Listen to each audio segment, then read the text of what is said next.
Happy Thursday. These are your local first headlines from York County's news desk. How about we start with some positive news? A good old-fashioned USA. Okay, so that's a little aggressive, especially first thing in the morning. But the Winter Olympics are right around the corner, and one Mainer has been named part of the four-man bobsled team. U.S. Army soldier and Bethel, Maine native Sergeant Frank Del Dacua has qualified to compete on Team USA. It will be his second time around after also competing in the 2022 games in Beijing, where he finished tied for 13th. But he does have some stats to back up his status. He placed fourth in the 2025 World Bobsled Championship in the 2- and 4-man bobsled events in Lake Placid, New York, also home of the 1980 Winter Games. The 4-man training heats for the men's bobsled at the Olympics begin on February 18th, with the first competition just a little under a month away. Yeah, February 21st. And when you think catch of the day, generally you think seafood, right? Well, not in 2026, and certainly not here in Maine. ICE is in our state, and Operation Catch of the Day is targeting, quote, the worst of the worst criminal illegal aliens who have terrorized the communities, end quote.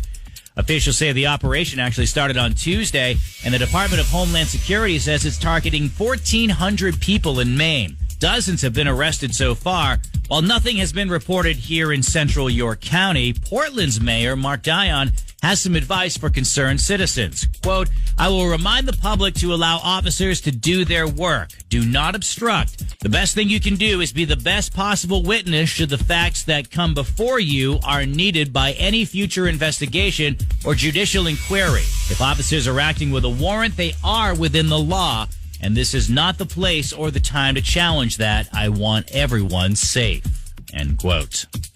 And when's the last time you burped your house? No, not in your house, but the dwelling itself. I did it last weekend for about 15 minutes, but it was much warmer. I wouldn't call it over burping. Matter of fact, it was right on the money. And by burping, I don't mean overeating and belching around your house. No, thanks to TikTok, this is trending, and you've probably done it before. It just didn't have a fun name yet. Thanks to TikTok, it does. So this is when you open your doors and windows and let the stale air out. Then you let the fresh air in. Kind of sounds like the hokey pokey with your house. Anyway, so you basically live in a bond for 10 minutes. Germans have been doing this for a while. It's called luften, or airing out, in order to ventilate. Popular times to burp your house include the first thing in the morning, right after a shower, right after you cook, or right after your stinky friends come over to visit. An air quality expert says it does have its benefits. The one big downside is that it might eat up your energy bill. And if you do it this weekend, it's going to have a feast. And that is what's trending. Let's check sports.